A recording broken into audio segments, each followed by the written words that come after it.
I have no idea what I'm doing. Welcome to my first live stream, I guess. That's weird.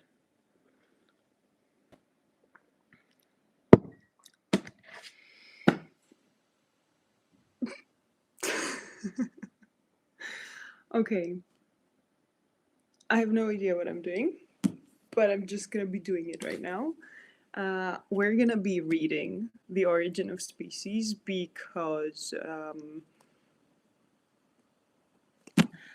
okay, so the thing is that I have never read The Origin of Species, and I'm a biologist, and everybody is constantly talking, like when you're in uni and studying biology, everyone is constantly talking about how this book has shaped everything we know and study and say about evolution. There is not a single biology class, not even in school, where you are not also including Darwin in this whole conversation.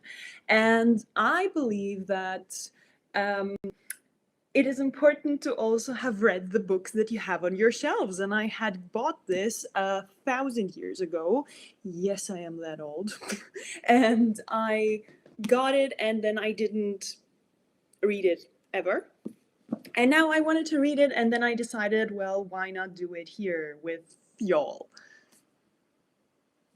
And by y'all, I have no idea. Okay, well, chill the fuck out. Okay, so Charles Darwin, obviously, The Origin of Species. Now this, oh, there's a thing. I just broke the spine. The best moment when reading any book. So, okay. Life and Times of the Author. I'm really excited about reading this. I'm really... Oh wait, what is this? Perfect, yes. Yeah, so... Okay, one might be forgiven for thinking that Charles Darwin came up with his theory of evolution in isolation. In fact, a number of other scientists, including Darwin's own father, had propounded their own theories on evolution, as it was already widely accepted in scientific circles that evolution had changed living species from those known by their fossilized remains.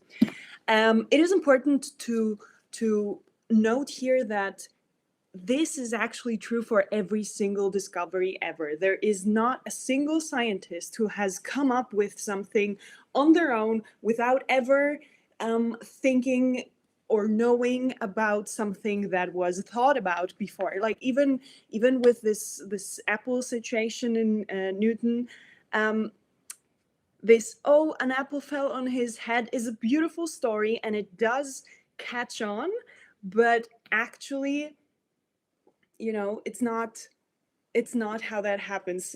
Ideas form in your head, you start experimenting, you start thinking about them, you hear other people talking about them, you discuss things that you are already like wanting to discuss with anybody, and then at some point you decide, okay, well, let's make this an actual thing. Let's think about this very structured and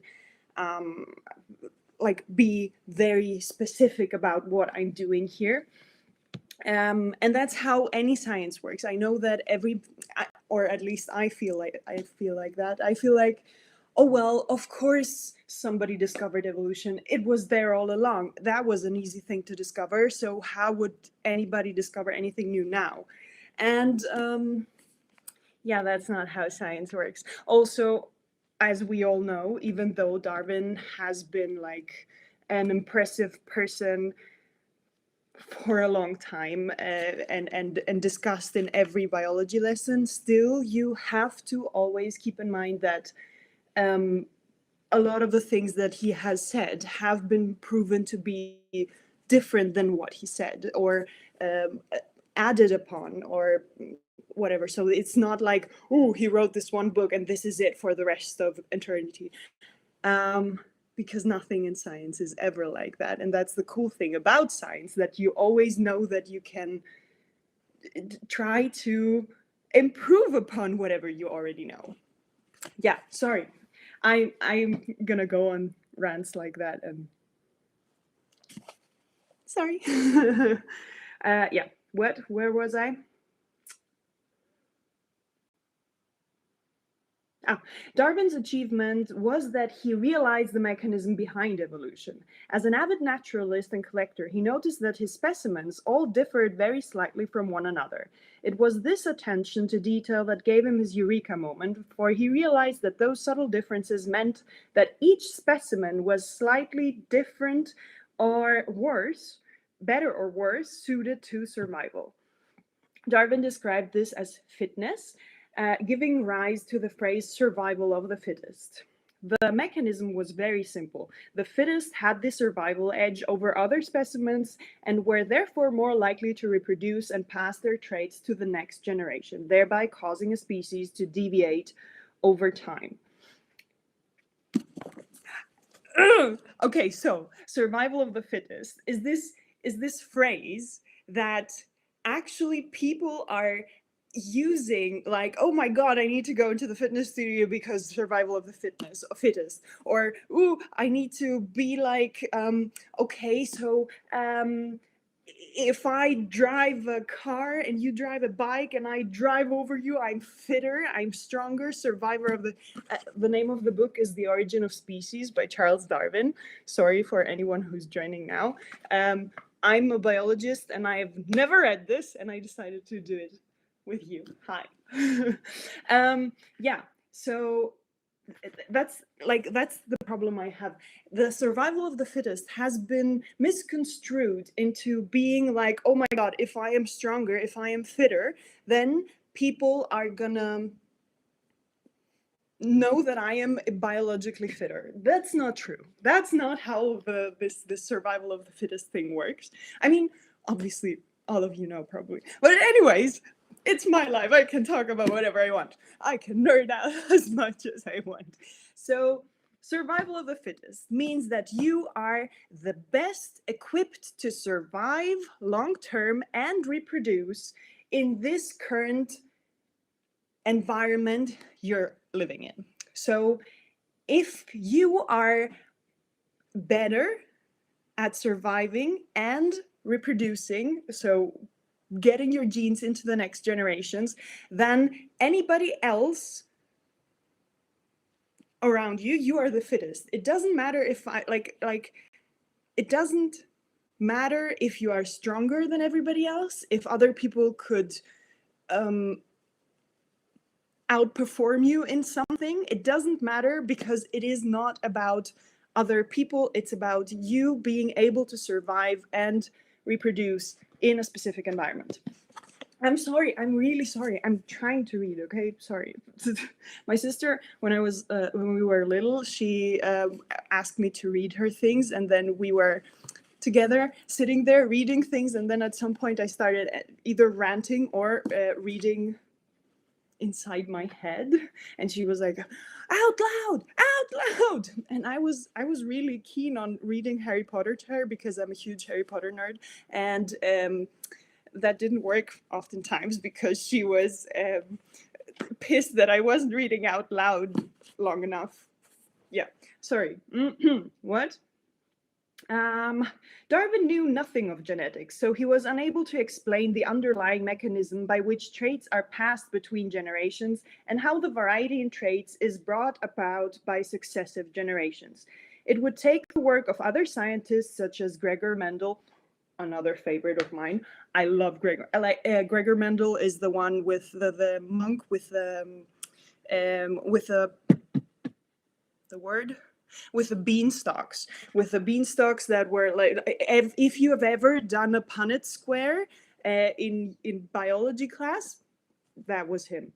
To unravel this mystery, but Darwin didn't need to know the ins and outs of his theory to be tenable.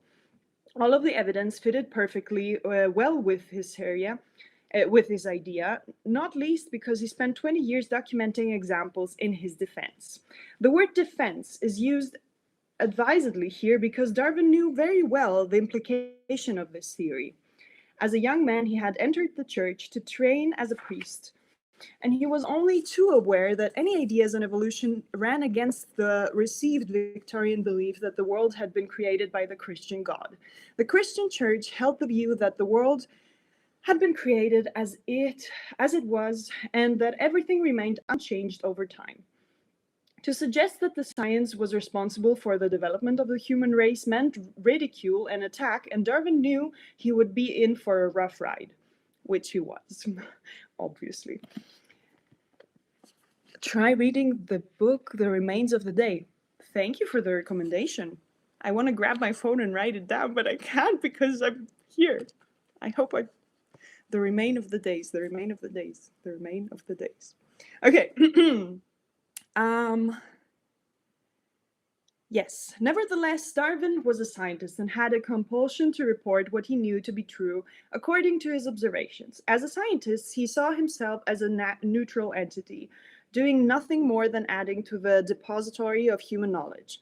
As a citizen, however, he saw himself quite differently, aware that Victorian society was not comfortable with the seismic effect in its long-established belief system. In reality, he was only the messenger, as someone else would have realized his theory in good time, but Darwin was nonetheless affected by the controversy he had wrought. He kept a low profile. He kept a low profile for the remainder of his life, and he's known to have suffered from anxiety-related complaints. Hashtag relatable. Oh, I outed myself as a millennial. Hello. Yeah. I mean, how anxiety-inducing must it be to know that you're gonna go, that you have discovered and understood something, and you're gonna go completely against everyone's knowledge and everyone's comfort zone as well, because that is crazy. It's crazy to think that you are gonna figure out how evolution works, or figure out that evolution exists, because that's what he did. It's not like we are discovering evolution, but figure out that it exists, and then go on and live your life in a society that is gonna scrutinize you for it, in a society that is gonna be super reluctant to understand and see you and hear you out. And I mean, even today, it's not that easy. It's not easy to it's not easy to change someone else's beliefs, even if it is based on scientific data, because nobody cares about data. Everybody cares and believes whatever they believe. And there have been studies on the fact that you cannot change anybody's mind, even if you present actual data. It's just everybody's going to believe whatever they believe. And even if there is other data suggesting otherwise, they're not going to be able to somehow change their view just like that. I mean, of course they can at some point if they have, if they are willing to, but it is a hard thing to do. I mean, this must be, ooh, now we're going to talk about Wallace as well. Okay, Alfred Russel Wallace. Let me read first, and then I'm going to tell you how I learned about Wallace. In fact, someone else did arrive at the same conclusion on evolution as Darwin. His name was Alfred Russel Wallace. Like Darwin, Wallace was a collector of specimens, although he made a living by selling exotics to zoos and museums in Europe. Wallace actually wrote to Darwin for an opinion on his idea. What I told you before, this communication between scientists is happening. What is going on here? Is happening all the time. It's not something. No scientist has ever concluded something on their own and just went on their merry way. That's not how science works. Wallace actually wrote to Darwin for an opinion on his idea, which was so similar that Darwin felt compelled to publish. As a result, Darwin entered the eye of the storm earlier than he had planned, and Wallace received little recognition for his own scholarly contribution. Although he did. Well, we are a bit more skeptical of Wallace's ideas, that's true. Had Wallace published his own theory independently, Darwin might have forestalled for fear of the repercussions, and we may now have been using the adjective Valesian. Is that how one would pronounce that? Valesian? Valesian? Wallaceian? I don't know. Instead of Darwinian.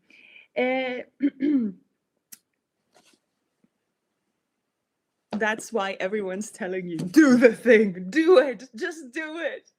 Okay.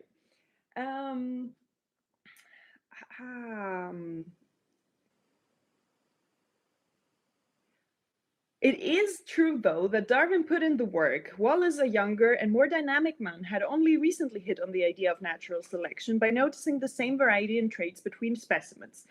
Darwin had spent a couple of decades amassing evidence to demonstrate evolution in action. His book was the culmination of all the time and effort he had invested in convincing himself, as much as anyone else, that he was right. In point of fact, Wallace wrote to Darwin in the first place only because Darwin had already established a reputation as the preeminent natural historian of the Victorian age. That's also an important thing, obviously. The discovery. Now, Wallace, the Wallace thing. So Wallace was the guy that was around the same time he discovered evolution as well, basically. And what happened there was that he I don't know if you remember from your biology books, but you had this probably, I guess, this picture of giraffes eating off of taller trees, like eating off of trees, and then having eaten everything that is on this height, and then going having to grow and elongate their necks just to get to the higher leaves of the canopy. And that is how Wallace explained evolution. He said that basically, if you wanted to evolve, you had to just adjust your whatever you needed to evolve and adjust it in your lifetime, within your lifetime, to change. And these changes could be then translated into your genome, which would then be given off to your offspring. That is not how we have discovered by now that evolution works. Sorry, but yeah, that's this giraffe example is a very typical one for Wallace.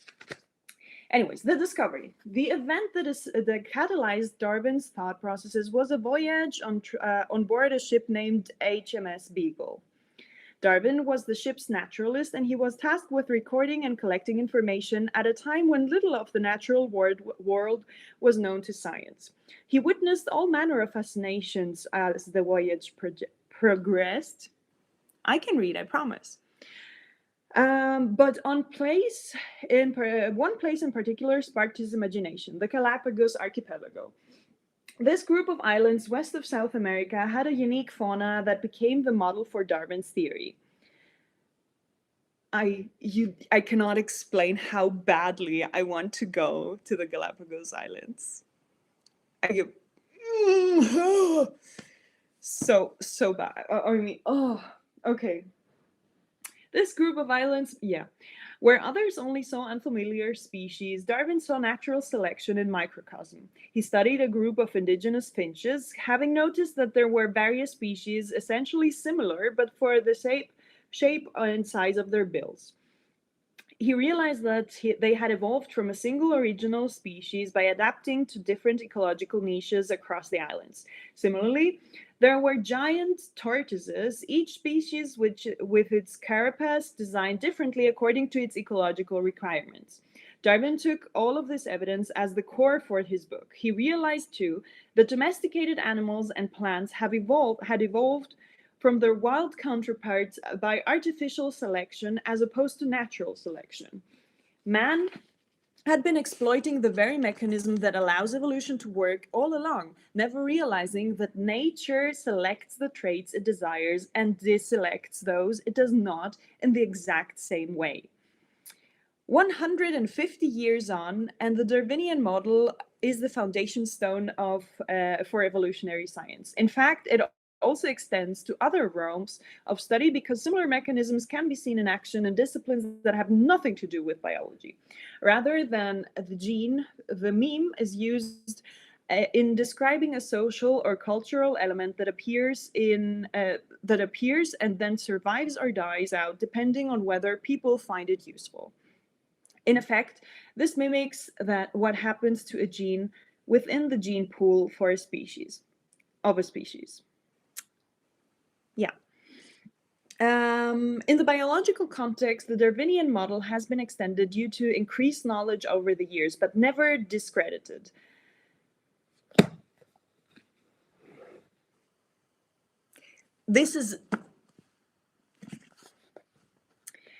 I'm gonna reread the sentence because, yes. In the biological context, the Darwinian model has been extended due to increased knowledge over the years, but never discredited.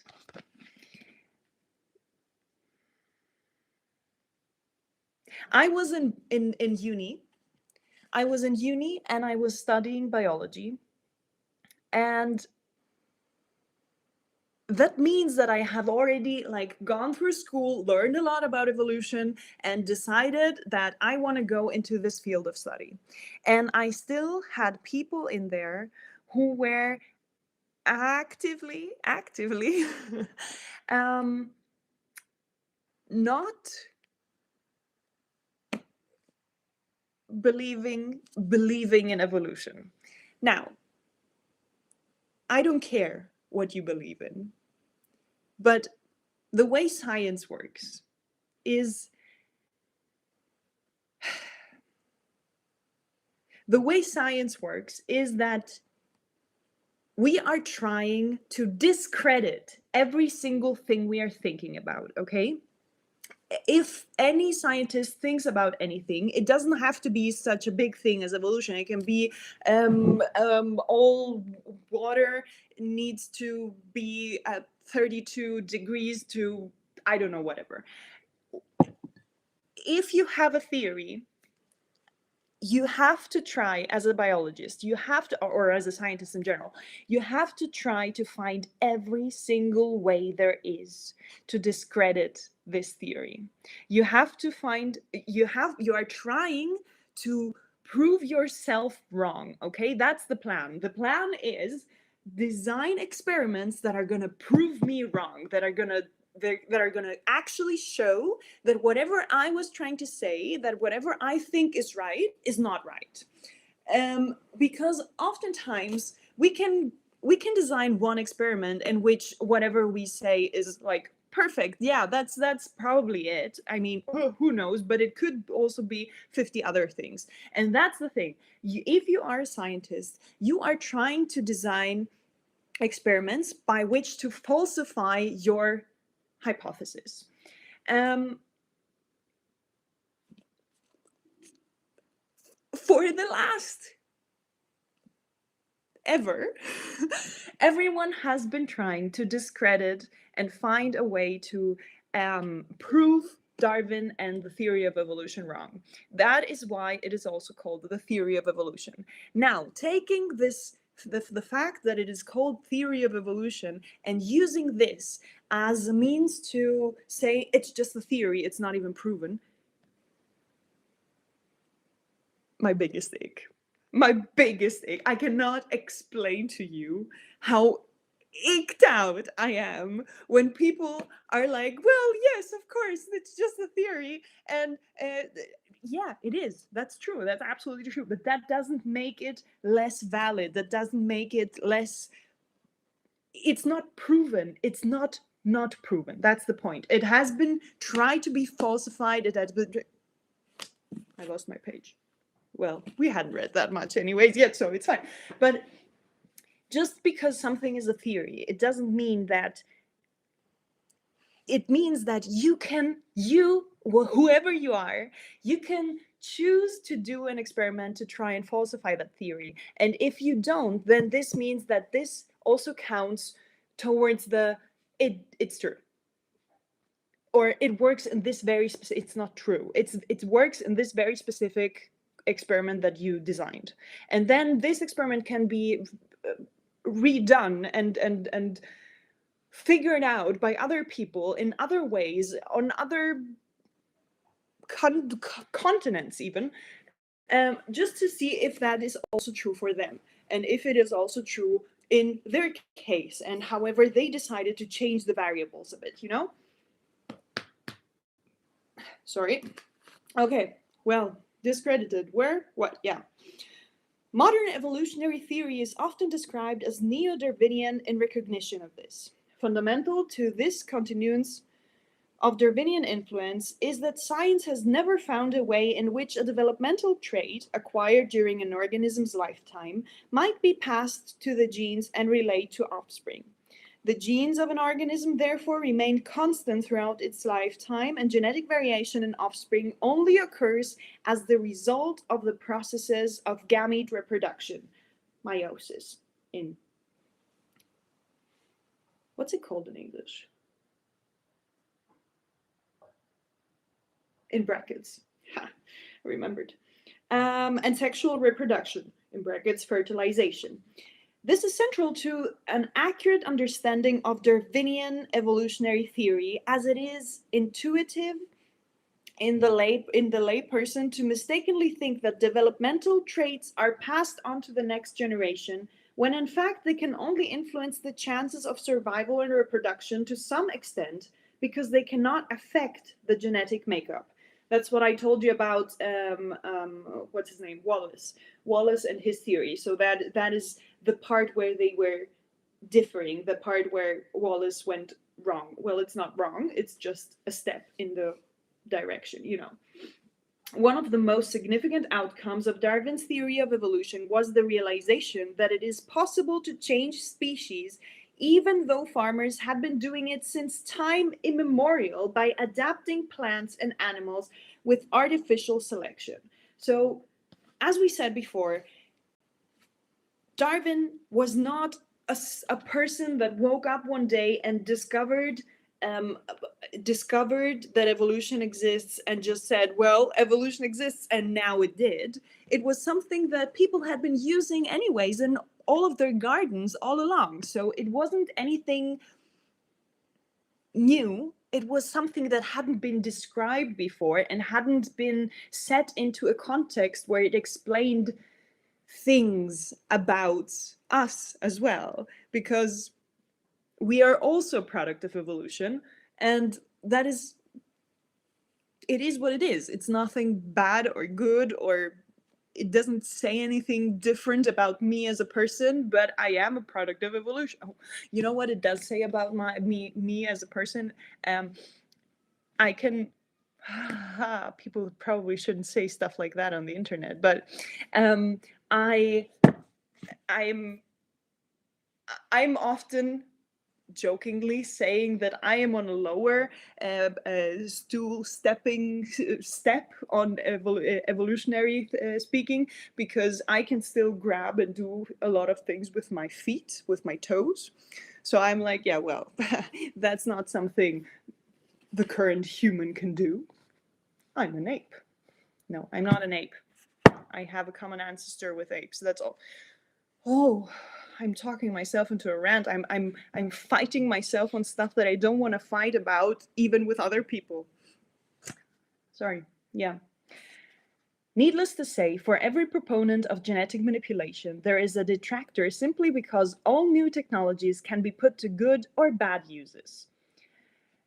In addition, there is a fear that playing God with genes might result in accidental aberrations that escape and upset the delicate ecological balance of habitats. Of course, there are also those who vehemently deny that evolution happens at all, because the idea contradicts their belief systems. Ironically, evolutionary scientists would point out that their inclination to reject evolutionary theory in the face of so much supportive evidence must itself point to an evolved psychological trait. Huh. I'd never thought about that.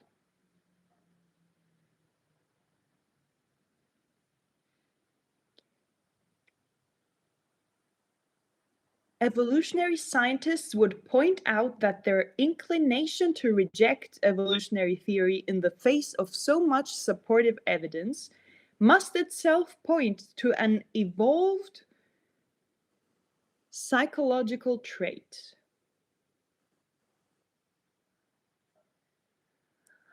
That's why I love reading. I love these aha moments. Okay, I'm gonna have to think more about this. Given that all domestic breeds of livestock and cultivar plants are clearly evolved from wild counterparts, it must take genetic intransigence. Never heard or read this word before. If you know what it means, please tell me. To be able to refute the idea of evolution out of hand. Darwin would not turn in his grave if he knew that contention persists in the world over his theory. He clearly would have preferred to publish The Origin of Species as late as possible in his life, perhaps even posthumously, because he knew very well that the controversy would cast a shadow over his life. In the end, though, his desire for scientific recognition forced him to publish before Wallace could put his name to natural selection. Okay. The Origin of Species. Let's see. Ooh, this is gonna be fancy. Okay, let's see if I can speak Darwin. Introduction. When on board of the HMS Beagle as naturalist, I was much struck with certain facts in the distribution of the organic beings inhabiting South America and in the geological relations of the present to the past inhabitants of that continent.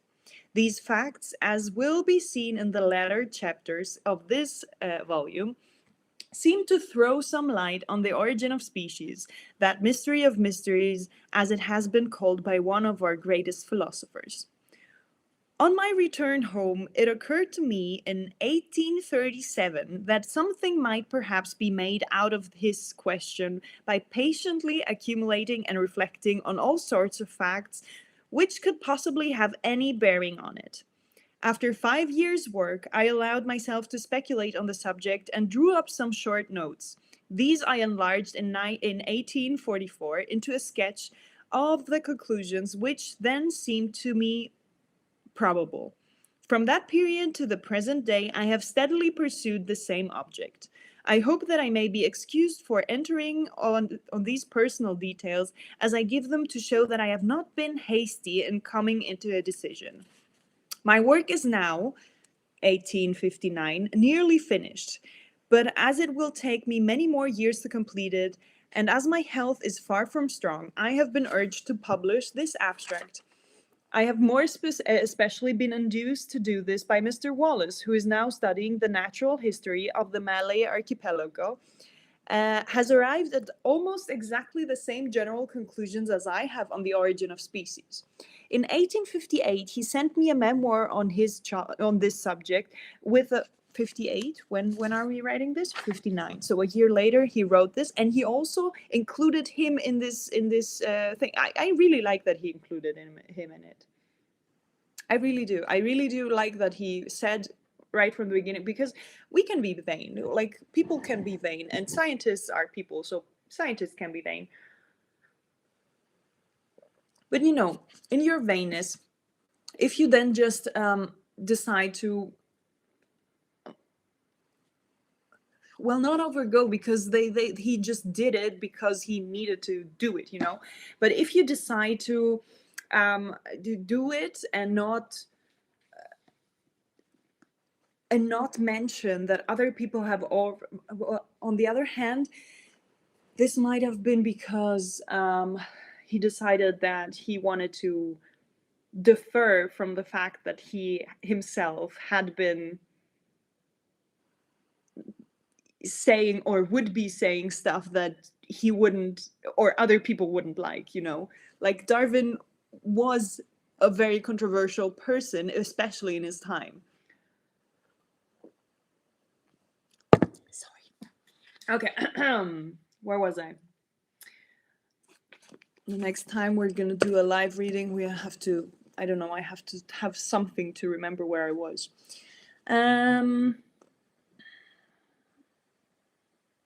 Yeah. In 1858, he sent me a memoir on this subject with a request that I would forward it to Sir Charles Lyell, who sent it to the Linnean Society, and it is published in the 3rd volume of the journal of that society. Charles Lyell and Dr. Hooker, who both... Oh, I hope this name worked at that time. Who both knew of my work, the latter having read my sketch of 1844, honored me by thinking it advisable to publish with Mr. Wallace's excellent memoir some brief extracts of my manuscripts. Okay. It's a diplomatic move, you know. It's a diplomatic move in the end. This abstract, which I now publish, must necessarily be imperfect. I cannot here give references and authorities for my several statements, and I must trust to the reader reposing some confidence in my accuracy. No doubt errors may have crept in, though I hope I have always been cautious and trusting to good authorities alone. I can here give only the general conclusions at which I have arrived, with a few facts and illustrations, but which I hope is in most cases will suffice. It's incredible to me that so many people like this huge thing is just the quick notes. Oh, by the way, this. I'm very excited about reading this. I usually don't take that long to read things because I obviously don't discuss my thoughts are happening in my head while I'm reading, and I don't have to talk them through with other people. And yeah, I don't have to do it now either, but it's funny. Okay. It's very weird to be live. Yeah, sorry. Ha ha ha ha ha. I really need to... No one can feel more sensible than I do of the necessity of hereafter publishing in detail all the facts with references on which my conclusions have been grounded, and I hope in a future work to do this, for I am well aware that scarcely a single point is discussed in this volume on which facts cannot be adduced, often apparently leading to conclusions directly opposite to those at which I have arrived. A fair result can be obtained only by fully stating and balancing the facts and arguments on both sides of each question, and this is here possible. I much regret and want of space prevents what? I much regret that want of space prevents my having the satisfaction of acknowledging the generous assistance which I have received from very many naturalists, some of them personally unknown to me. I cannot, however, let this opportunity pass without expressing my deep obligations to Dr. Hooker, or Hooker maybe, I don't know, who it's Hooker. Who for the last 15 years has aided me in every possible way by his large stores of knowledge and his excellent judgment. In considering the origin of species, people who are joining might actually not know what we're reading, right? I need to find a way to do this. We are reading The Origin of Species by Charles Darwin. For anyone who is here and has no idea what is going on, but probably nobody's here. I don't even know how I would see that somebody's here. It's nice to see you anyways, or not to see you. It's nice of you to see me. Okay. In considering the origin of species, it is quite conceivable that a naturalist reflecting on the mutual affinities of organic beings, on their embryological relations, their geographical distribution, geological succession, and other such facts, might come to the same conclusion that species had not been independently created, but had descended like varieties from other species. Nevertheless, such a conclusion, even if well-founded, would be unsatisfactory until it could be shown how to be innumerable until it could be shown how the innumerable species inhabiting this world have been modified so as to acquire that perfection of structure and co-adaptation which justly excites our admiration. Naturalists continually refer to external conditions such as climate, food, etc., as the only possible cause of variation. In one limited sense, as we shall hereafter see, this may be true, but it is preposterous to attribute to mere external conditions the structure, for instance, of the woodpecker, with its feet, tail, beak, and tongue so admirably adapted to catch insects under the bark of trees. In the case of the mistletoe, which draws its nourishment from certain trees, huh, I mean, of course,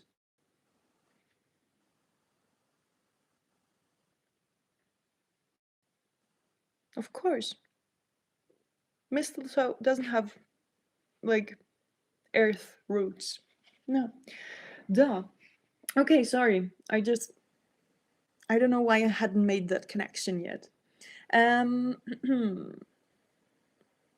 In the case of the mistletoe, which draws its nourishment from certain trees, which has seeds that must be transported by certain birds, and which has flowers with separate sexes, absolutely requiring the agency of certain insects to bring pollen from one flower to the other, it is equally preposterous to account for the structure of this parasite with its relations to several distinct organic beings by the effects of external conditions, or of habit, or of the volition of the plant itself.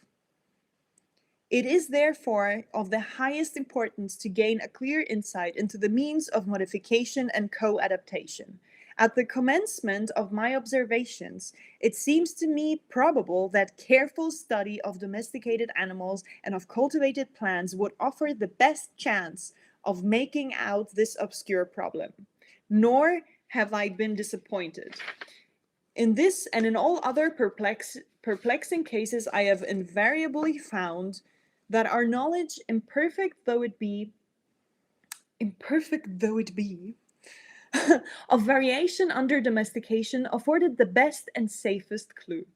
I may venture to express my conviction of the high value of such studies, although they have been very commonly neglected by naturalists. From these considerations, I shall devote the first chapter of this abstract to variation under domestication. We shall thus see that a large amount of hereditary modification is at least possible, and what is equally or more important, we shall see how great is the power of man in accumulating by his selection successive slight variations. I love that he is trying, like, I mean, obviously, if you have studied communications nowadays, you know that this is what people are supposed to be doing. Yeah, you know that the people are supposed to be including whatever is important to the human that is going to be reading it.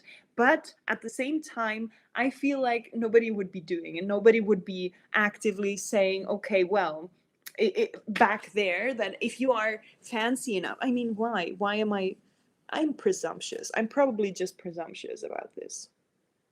Or I feel too modern and I feel like, ooh, communication and thinking about how to get other people interested is something that we've just learned about. That's not true, obviously. Sorry. Okay, well, where was I? From these considerations, I blah, blah, blah, blah. Yes, I will then pass on to the variability of species in a state of nature, but I shall unfortunately be compelled to treat this subject far too briefly, as it can be treated properly only by giving long catalogues of facts. We shall, however, be enabled to discuss what circumstances are most favorable to variation. In the next chapter, the struggle for existence among all organic beings throughout the world, which inevitably follows from the high geometrical ratio of their increase, will be considered. This is the doctrine of Malthus applied to the whole animal and vegetable kingdoms. As many more individuals of each species are born than can possibly survive, and as consequently, there is a frequently recurring struggle for existence. It follows that any being, if it vary however slightly, in any manner profitable to itself, under the complex and sometimes varying conditions of life, will have a better chance of surviving and thus be naturally selected. From the strong principle of inheritance, any selected variety will tend to propagate its new and modified form. This fundamental subject of natural selection will be treated at some length in the 4th chapter, and we shall then see how natural selection almost inevitably causes much extinction of the less improved forms of life and leads to what I have called the divergence of character. In the next chapter, I shall discuss the complex and little-known laws of variation.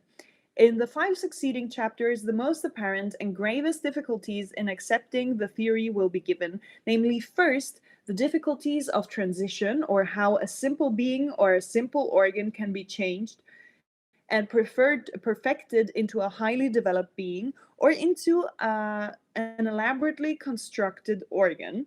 Secondly, the subject of instinct or the mental powers of animals. Thirdly, hybridism or the infertility of species and the fertility of varieties when intercrossed. And fourthly, I didn't even know you could say fourthly. I didn't know that one could say, yeah, well, fourthly. I feel like fourthly is a weird word. Fourthly. Firstly, secondly, thirdly, fourthly. Fifthly? That's weird. That's just weird. Come on, fourthly? And that is what I got from this book. Fourthly, firstly, secondly, thirdly, fourthly, whatever.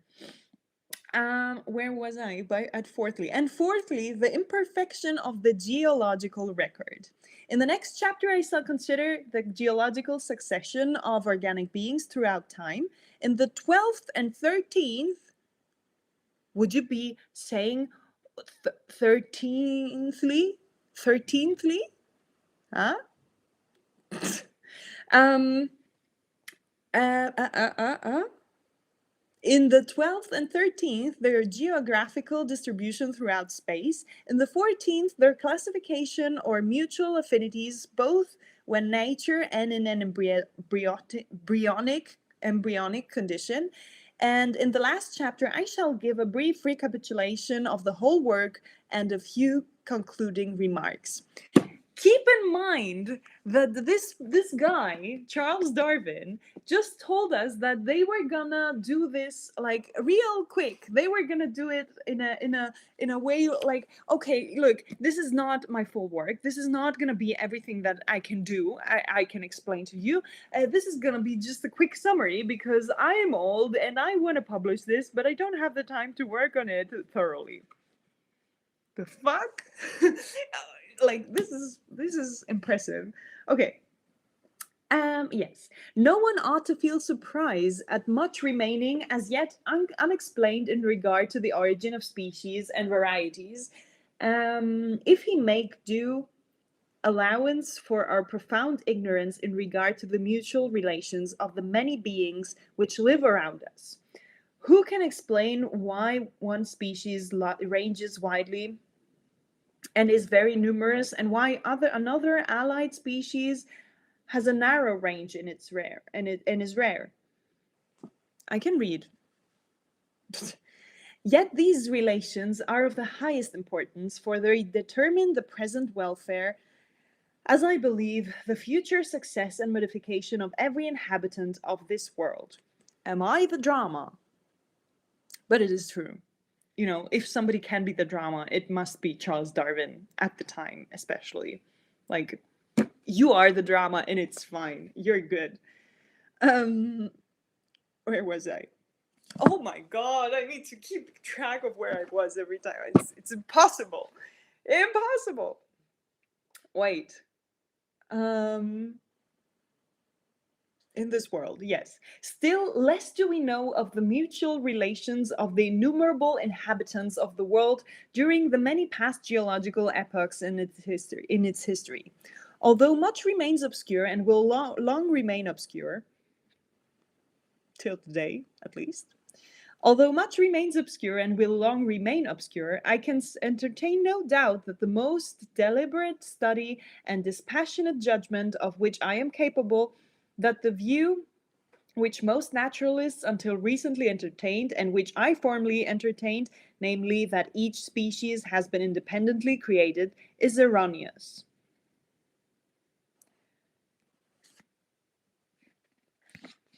Is this the last time a man said that they were wrong?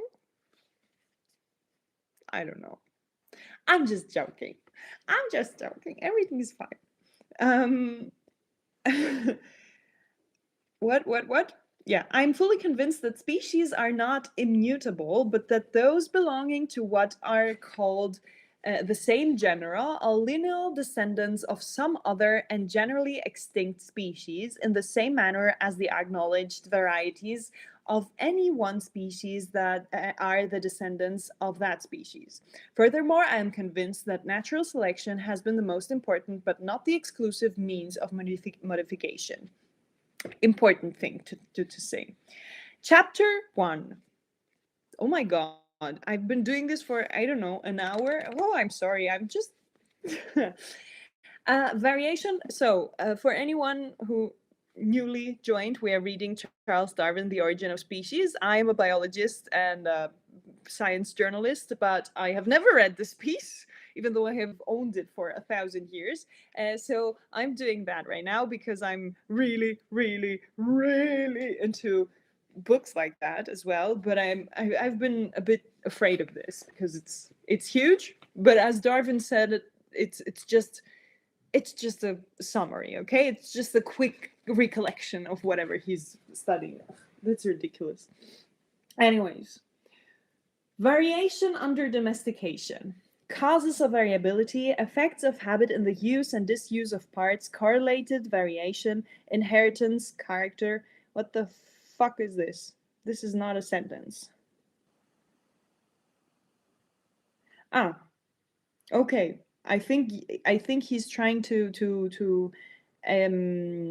list off, like if you see it here, I think he's trying to list off the things that are basically gonna be included in this chapter. So cause of variability is the first one that he said here, because this doesn't make sense. This doesn't make any sense, so I'm not gonna be reading that. I don't care. Causes of variability. When we compare the individuals of the same variety or subvariety of our older cultivated plants and animals, one of the first points which strikes us is that they generally differ more from each other than do the individuals of any one species or variety in a state of nature. And if we reflect on the vast diversity of the plants and animals which have been cultivated and which vary during all ages under most different climates and treatments, we are driven to conclude that this great variability is due to our domestic productions having been raised under conditions of life not so uniform as and somewhat different from those to which their parent species have been exposed under nature. There is also some probability in the view propounded by Andrew Knight that is variability may be partly connected with excess of food. It seems clear that organic beings must be exposed during several generations to new conditions to cause any great amount of variation, and that when the organization has once begun to vary, it generally continues varying for many generations. Now, I think there is no single way where there is no variation. Like, there is no way to not have evolution. There is no way to stagnate it. You know what I mean? Do I know what I mean? I know what I mean. Do you know what I mean? I'm talking into a phone, so. Anyways.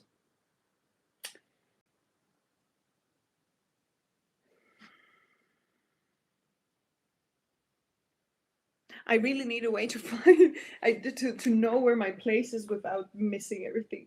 Okay. So it seems clear that organic beings must be exposed during several generations to new conditions to cause any great amount of variation, and that when the organization has once begun to vary, it generally continues varying for many generations to come. No case is on record of a variable organism ceasing to vary under cultivation. Our oldest cultivated plants, such as wheat, still yield new varieties. Our oldest domesticated animals are still capable of rapid improvement or modification. That is still true today. As far as I am able to judge, after long attending to the subject, the conditions of life appear to act in two ways: directly on the whole organization or on certain parts alone, and indirectly by affecting the reproductive system. That is interesting. That's cool. Let me just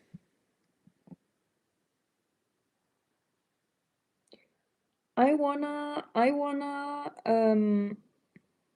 you know what I wanna do? I wanna figure out if I can on TikTok now, because we're on YouTube at the same time, but I don't know. I wanna know if we can somehow write something on the screen so that people joining know that we are reading The Origin of Species by Charles Darwin, because I feel like this entire thing, how could I do that? Oh, I can mirror my video. Oh, now you can read too. Yay. How could I do that? Oh, I can mirror my video. Oh, now you can read too. Yay. That's cool. Okay.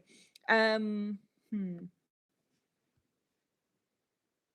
cannot, I don't know what to do. I don't know how to write something on my screen. I've seen so many people do writing on their screen. What is this enhance thing? Can I text? Can I text? Can I text? Tell me I can text. Music? I don't know. Enhance my face. How could that beauty be enhanced? In a lot of ways. But anyways. How can, oh, I can, no. I can change my background, but I don't want to change my background. I want to, effects? No, that looks dumb. Ugh, leave me alone. I'm gonna figure out how to do it by the next time, okay? I'm gonna do it in another way. Ugh, now I did something and I don't know what.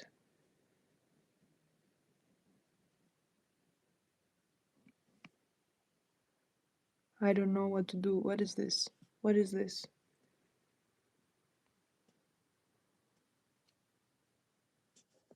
Oh, I can see that somebody Thank you. Wow. That's so nice of you. Thank you. Thank you for following. If anybody can tell me how to actually write on this screen, I would be very happy about it. And if you don't, no worries. I'm going to figure out how to do it myself by the next time we're going to sit down and read together. Now, where was I? Again, this is a... Anyways.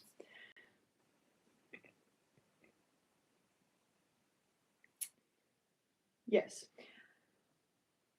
As far as I am able to judge, after long attending to the subject, the conditions of life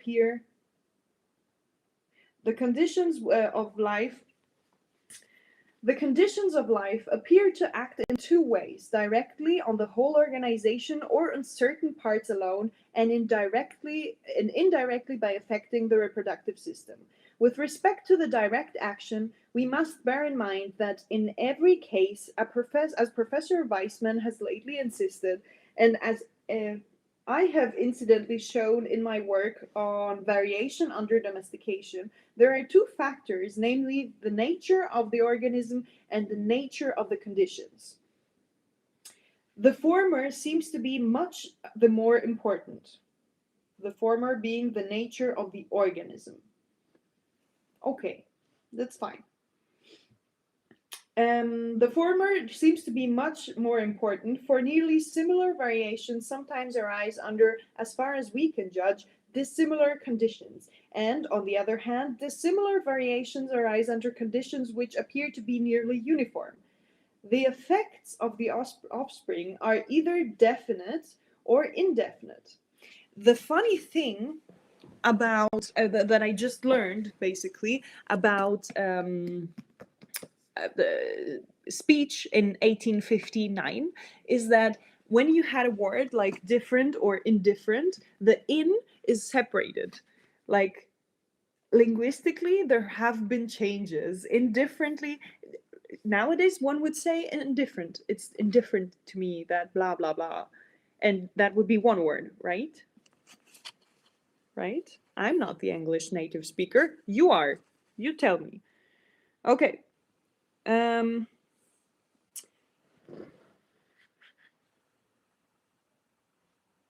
Again, I have the same. It's ridiculous at this point.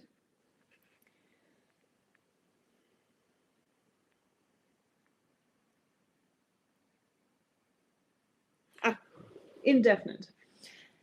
They may have considered as they may be considered as definite when all or nearly all the offspring of individuals exposed to certain conditions during several generations are modified in the same manner. It is extremely difficult to come to any conclusion in regard to the extent of the changes which have been thus definitely induced.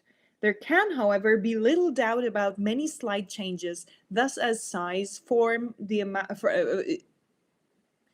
such as size from the amount of food, color from the nature of food. Huh? Wait, let me understand. There can, however, be little doubt about many slight changes, such as size from the amount of food, color from the nature of the food, thickness of the skin and hair from climate, etc. This sentence doesn't make sense to me. There can, however, be little doubt about many slight changes, such as size from the amount of food, comma, color from the nature of the food, comma, thickness of the skin and hair from climate, etc.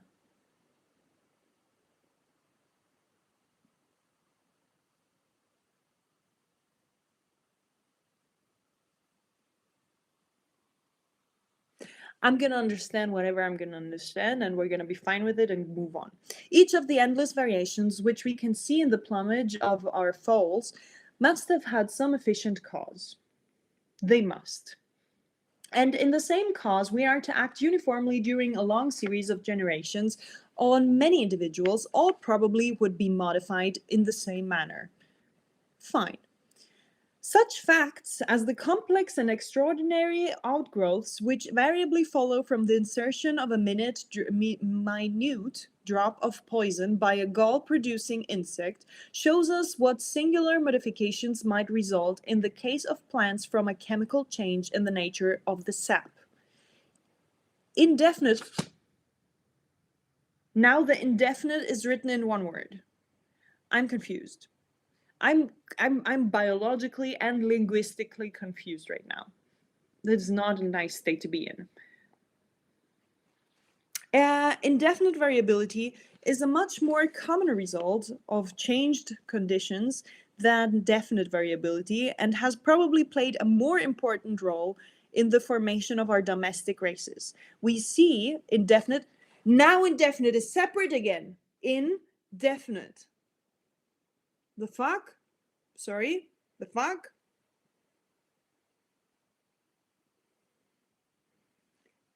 Maybe the first indefinite because it was at the beginning of the sentence.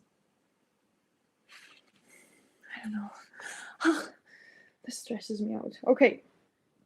We see indefinite variability in the endless slight peculiarities which distinguish the individuals of the same species and which cannot be accounted for by inheritance from either parent or from some more remote ancestor. Even strongly marked differences occasionally appear in the young of the same litter and in seedlings from the same seed capsule.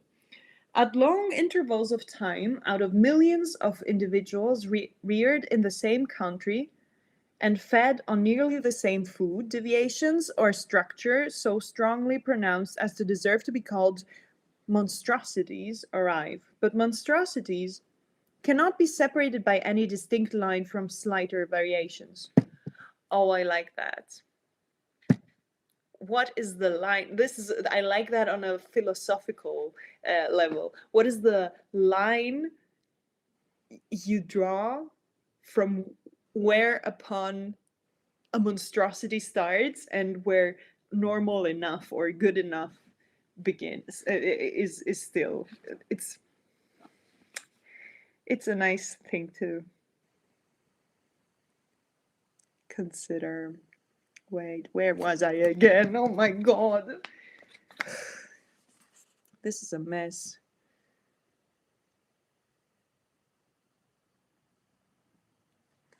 Does anybody hate me for doing this? I sometimes hate me, sometimes I don't. I don't know. I don't know.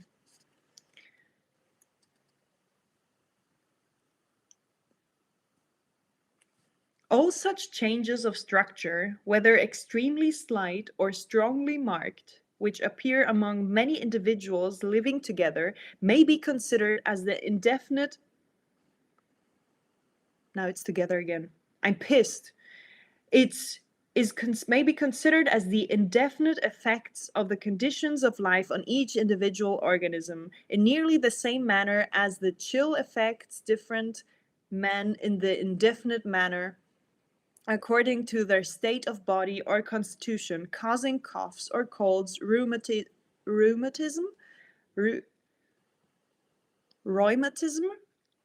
In German, it's Rheuma. In Greek, it's rheumatismos. But how is it pronounced in English? Rheumatism?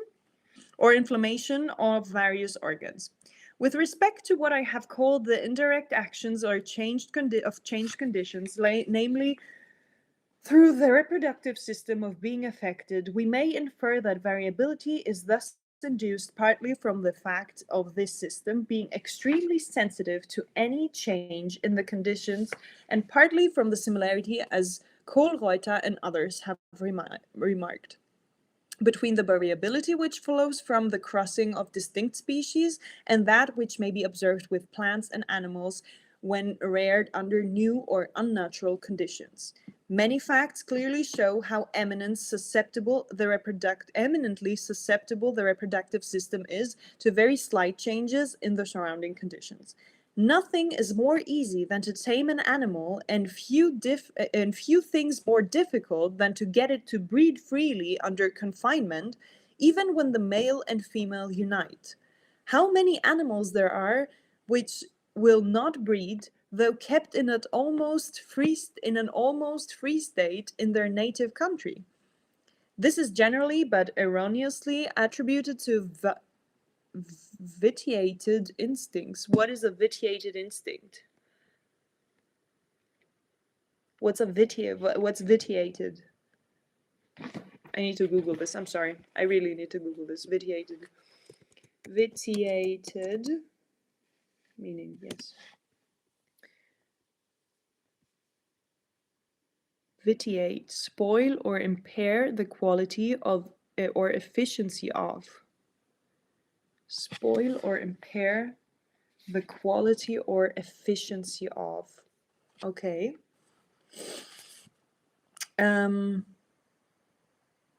Spoil the efficiency of the instincts. This is generally but erroneously attributed to vitiated instincts.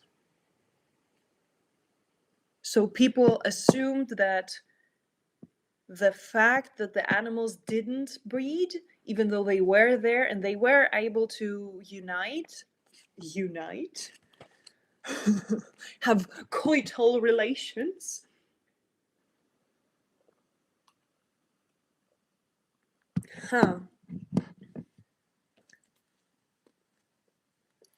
So he thinks that it is not right that people assume that, oh no, that it is not, wait. This is generally but erroneously attributed to vitiated instincts. So he thinks that the fact that animals who are held in captivity are actually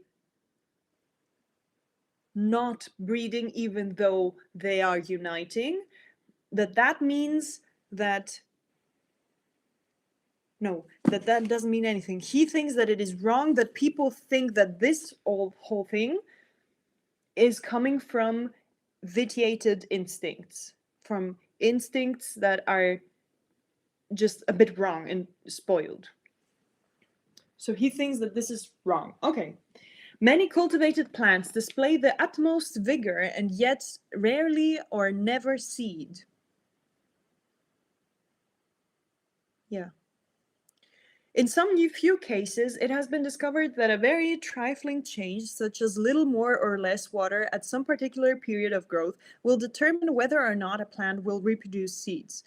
I cannot here give the details which I have collected and elsewhere published on this curious subject, but to show how singular the laws are which determine the reproduction of animals under confinement, I may mention that carnivorous animals, even from the tropics, breed in this country pretty freely under confinement, with the exception of the plantigrades or bear family, which seldom produce young, whereas carnivorous birds, with the rarest exception, hardly ever lay fertile eggs. Many exotic plants have pollen utterly worthless in the same condition as in the most sterile hybrids. When on one hand we see domesticated animals and plants, though often weak and sickly, obviously, sorry. When, on the one hand, we see domesticated animals and plants, though often weak and sickly, breeding freely under confinement, and when, on the other hand, we see individuals, though taken young from a state of nature perfectly tamed, long-lived, and healthy, of which I could give numerous instances, yet having their reproductive system so seriously affected by unperceived causes as to fail to act, we need not be surprised at this system when it does act under confinement, acting irregularly and producing offspring somewhat unlike their parents. I may add that as some organisms breed freely under the most unnatural conditions, for instance, no,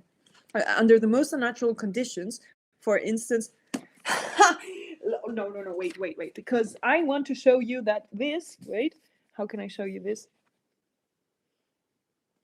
This fella in 1859 was using the M dash, and everyone is fucking around with this M dash right now. Everyone is freaking out about it, and everyone's like, oh my god, this is a new dash that nobody has ever used before.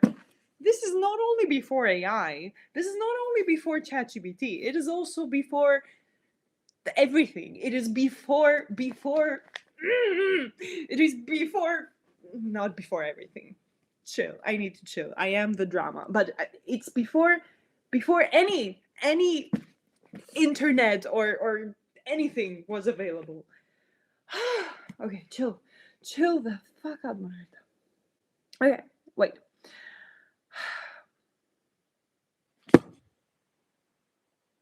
This brief interruption to explain how pissed I am about this M dash thing that is happening right now with ChatGPT. Like, why are we all freaking out about this M dash? Why can we not continue using it as we have been using it? And maybe you can learn something from how grammatically correct ChatGPT is writing. I don't know. I mean, I guess, okay, it is a bit much how it is used at OpenAI. It's fine, but still. Okay.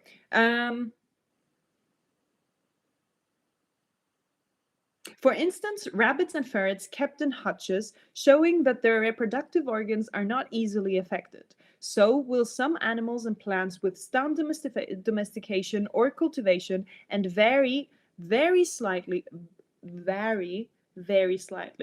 perhaps hardly more than in a state of nature. Some naturalists have maintained that all variations are connected with the act of sexual reproduction, but this is certainly an error, for I have given in another work a long list of sporting plants, as they are called by gardeners. That is, of plants which have suddenly produced a single bud with a new and sometimes widely different character from what the other buds of the same plant are.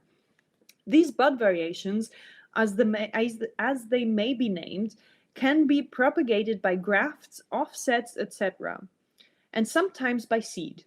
They occur rarely under nature, but are far from rare under culture. I didn't even know that happened. That's very interesting. As a single bud out of many thousands produced year after year on the same tree under uniform conditions has been known suddenly to assume a new character, and as buds on distinct trees growing under different conditions have sometimes yielded nearly the same variety, for instance, buds on peach trees producing nectarines and buds on common roses producing moss roses. We clearly see that the nature of the conditions is of subordinate importance in comparison with the nature of the organism in determining each particular form of variation. Perhaps of not more importance than the nature of the spark by which a mass of combustible matter is ignited, has in determining the nature of the flames. That is very, very interesting.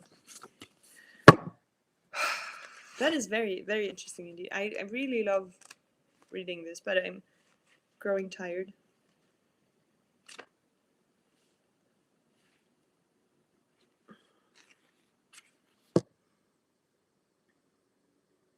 We are right now, like the counting of the chapters started at the page 1 of chapter 1, and we read the introduction and the about the author parts as well. So we have read more than what I'm gonna tell you, but right now we're on page 4. On page 4, no, it's 5. It's 5, but chapter 1, or like this section of chapter 1 ended now, but chapter 2 starts on page 38.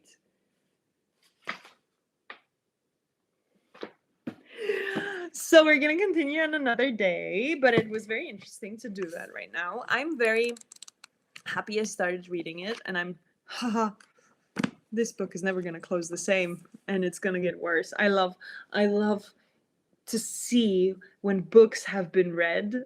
Like, I love to see the cracked spine, even though I'm usually like I do like to take care of my books a lot because I'm a bookworm and I really love books that are fine with themselves, but yeah. No, this is really nice. I'm really happy I started reading this book because it's been a long time coming. It's been a long time in which I have been trying to read The Origin of Species from Charles Darwin.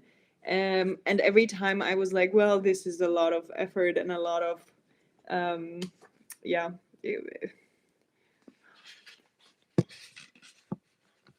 concentration that is going to be needed in this case. But I'm very happy that I'm doing it right now. Oh, they have this huge glossary back here.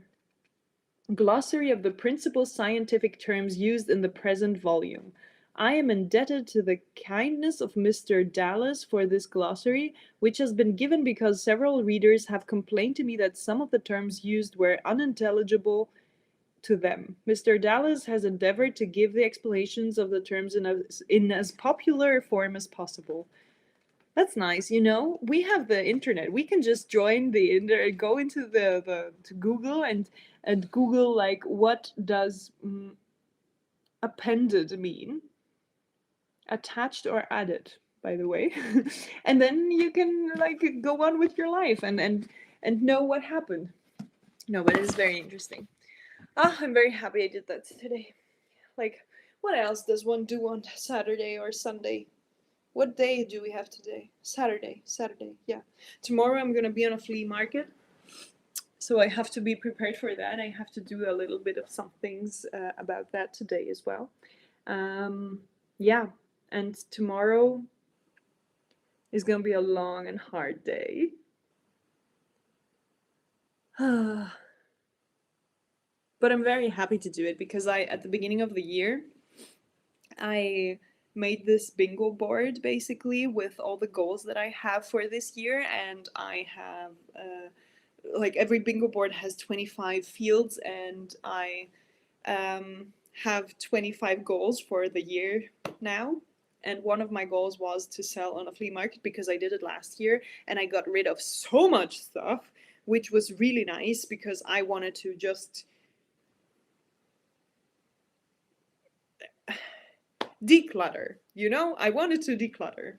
And I was very happy that I did that last year, so I decided to do it again this year. And now I'm doing it basically tomorrow, and I'm gonna be able to cross off one thing of my bingo board, which I'm very proud about. Every time I get to do that, I'm very happy. So whatever happens tomorrow, I'm just happy that it's happening.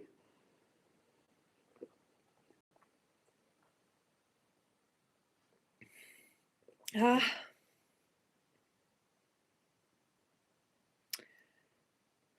Nice. I'm very happy that we did that this and today. Oh my god, it's 6:52.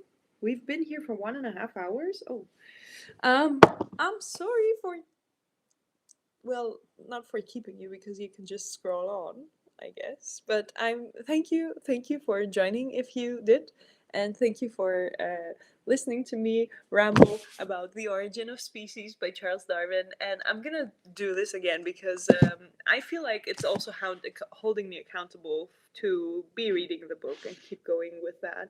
And I love that I'm reading it now. And I feel like it's also a cool way to spend my time sometimes. I like not reading in general. I read a lot. Oh, I can get this off. Not reading in general, but actually just I wanted to do a live for a while now, and now that I figured out how to do a live, I'm very happy that I did, and it's very weird. It's weird because I'm just talking to myself basically, but I love that I did that. Thank you so much for joining, and I'll see you sometime, I guess. Let's see how we get off this now. And live, as you build more live experience, you can unlock live features, including multi-guest co-host. Okay, and now. And here. Yay. Goodbye, YouTube!